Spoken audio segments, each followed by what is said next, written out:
But the Quran also tells us our purpose in life. That our purpose in life is to worship Allah. That's simple. That's it. You're a slave of Allah. And you may think, what kind of purpose is that? Me, I'm free. I'm a liberal. I want to take over the world. And I want to establish liberalism everywhere. And I want to, you know, the pseudo-intellectuals, right? That's what I call them. They're not real intellectuals, honestly.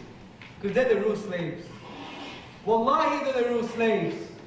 Because if you're not a slave of Allah, you're a slave to 1,000 slave masters. As Muhammad Iqbal, the famous poet, what did he say? This one prostration you find very difficult frees you from 1,000 prostrations. Because brothers and sisters, you may think you're free, but you're a slave. You didn't choose your gender. You didn't choose your name. You didn't choose your ethnicity. You didn't choose your parents. You didn't choose your siblings. You didn't choose your culture. You didn't choose your economic status. You didn't even choose your DNA. You're enslaved to these things. You didn't choose capitalism that is over you. You were born into this ism. And you think you're free. You're just a reaction to these things.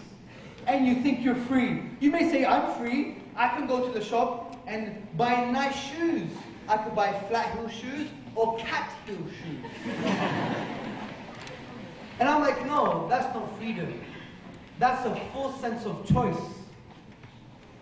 Because the irony is, the reason you chose the cat heel shoe is not because you really like it. It's because you think that other people think that it looks good on you. I remember working as a project manager and we used to have a personal assistant. And she used to wear these cat heel shoes. Green, nice green ones. I knew they were green because I was always lowering my gaze. So they were green, and I said to her, why do you wear these shoes? It was very open. Because she had plasters on her heels, bleeding. It was like foot terrorism. Yeah? I said, what are you doing to your poor feet? Oh, because it makes me feel good about myself. I'm like, okay, hold on a second. Why do you think it makes you feel good about yourself? Because they look good on you. Why do you think they look good on you? And I kept on asking the questions. Do you know what she said at the end? Because people like them. She said, you're a slave to society. So when she went to buy her shoes and she thought she had the freedom to choose between the flat heel and the cat heel, she chose the cat heel because there was some slavery in her mind subconsciously. The point is, we're slaves whether we think we're free or not. And the only way to free yourself, brothers and sisters, is by worshipping the one that created you. Allah knows Hamza better than Hamza knows Hamza. And Allah is saying, free yourself from all of these slave masters, your boss, your politician, your system, your culture, your ethnicity, your parents, your siblings, your society. You're enslaved to these things. Break the shackles. Break this slavery and enslave yourself to Allah, who is your true Lord, your Rabb. And He is not only your Lord, but He is the one that loves you more than your mothers love you, as the Prophet Muhammad said. And you have one slave master, Allah, who wants good for you and knows what's truly good for you. And this is true liberation. It is no wonder the Quran mentions the word for the soul, which is ruh.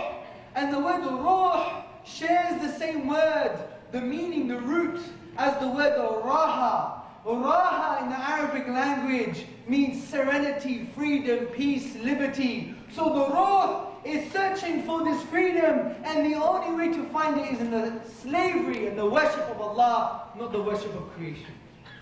This is Islam, people. It is that simple. Allah knows you better than you know yourself.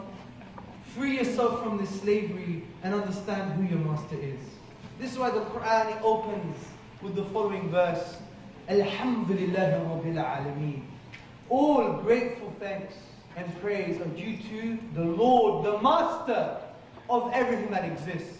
Allah is trying to say to us, if you want guidance from the Quran, then acknowledge that you're the slave and He's the Master. If you understand that, everything becomes peaceful. even if you're hungry, even if you have no money, even if you're being tortured, you'll have sakina, tranquility. Because tranquility doesn't come from money. Doesn't come from the dunya. Remember, kefenin